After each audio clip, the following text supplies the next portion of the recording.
Fitchburg on this Monday, April 26, 2021.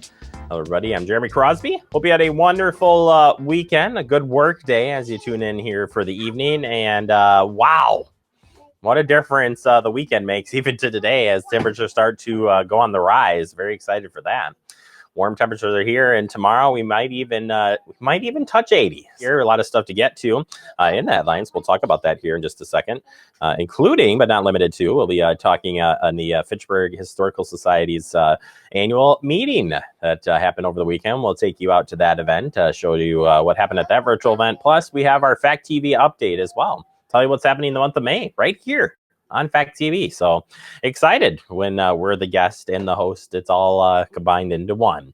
Let's jump into the headlines here. And we start with this. Again, another week, another edition of thousands of vaccines available.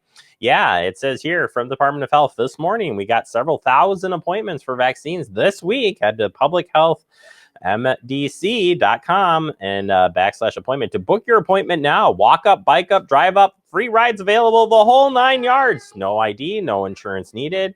They'll be giving the Pfizer vaccine this week, which is authorized for ages 16 and 17-year-olds as well.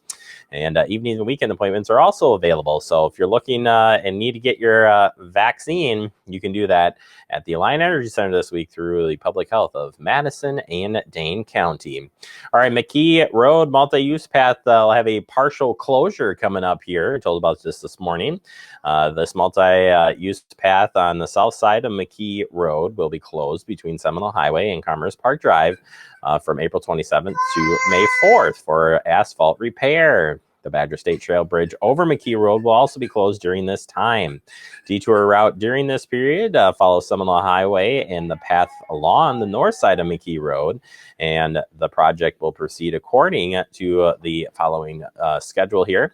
And we've got it starting on the 27th, close the path and set up path detour signs, close the eastbound McKee outside lane for Commerce from Commerce Park to Seminole, then close the southbound Seminole outside lane from McKee to Seminole Center Court. Crews scheduled to mill and asphalt the path on Wednesday, April 28th. Evaluate and mill the path, the conditions. Thursday, April 29th, crew schedules to have path scheduled to pave the path. And Monday, May 3rd, crews are scheduled to restore topsoil and seed along the path.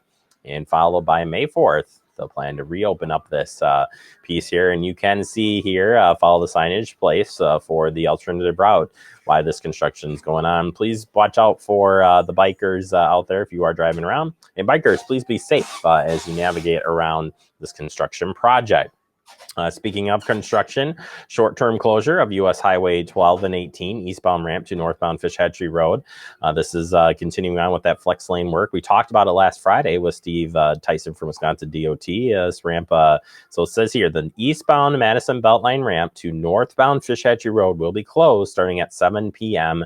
tonight until the evening of Monday, May 3rd. Motorists must use alternative local routes during this closure.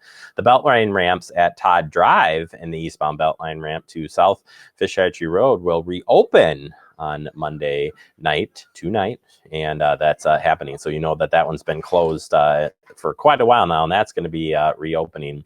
The ramp closure and work is operations are weather dependent and subject to change. Again, this is all part of the Flex Lane project, which is anticipated to open up late 2021 or early 2022. All right, it is grilling season, and we want to make sure that you stay safe when you grill. I love grilling. Can't wait to do some grilling tonight. May is just around the corner, and many people will be starting up their grills. With that in mind, the National Fire Protection Association, or NFPA, reminds us that July is the peak month for grilling fires, followed by May, June, and August. Let's stay safe as we grill our favorite foods here. And when we're talking about that, the peak month for all fires, that's 18%, including both structure, outdoor, and unclassified fires, followed by June at 15%, May at 13%, and August at 12%. You would really think May, well, I bet you May up here in Wisconsin is probably pretty high. because you're coming off the winter and you just want to grill, right? In 2024 and 2018, the average of 19,700 patients per year went to the emergency room because of injuries involving grills. Nearly half, that's 9,500 or 48% of the injuries were thermal burns, including both burns from fire and from the contact with a hot object. 5,200 thermal burns per year were caused by such contact or other non-fire events. Children under 5 account for the average of 2,000 or 39% of the contact type burns per year. The kids are just fascinated with everything, right? Just want to touch everything. Gotta tell them no.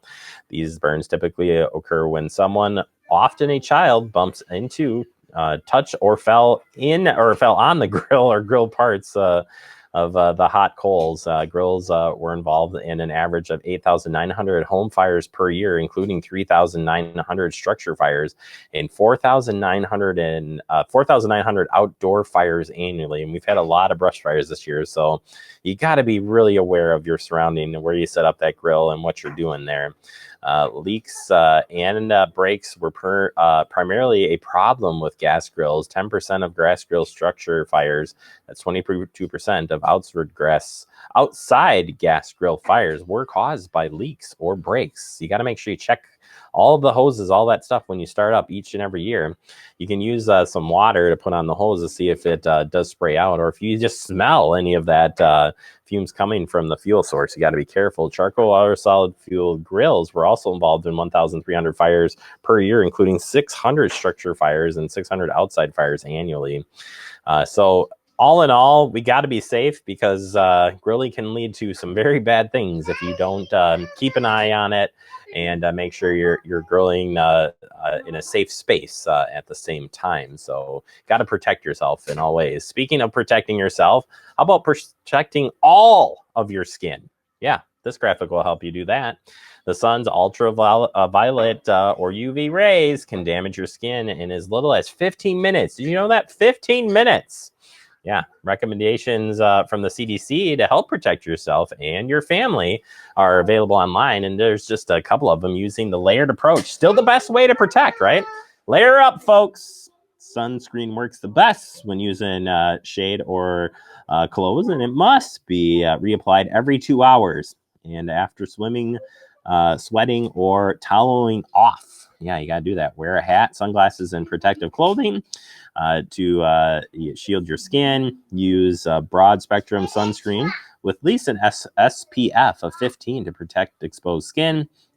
And seek shade, especially during those midday hours when you can get burned really easily. Yeah, you got to do that and staying protected. And I do this ahead because tomorrow it's going to be so warm out there. So I want to make sure you protect yourself as we enjoy those nice temperatures. All right, that does it for our headlines. Coming up next, we open up the digest. We're going to be talking about this past weekend's Fitchburg Historical Society annual meeting. We'll have the details next right here on Talking Fitchburg.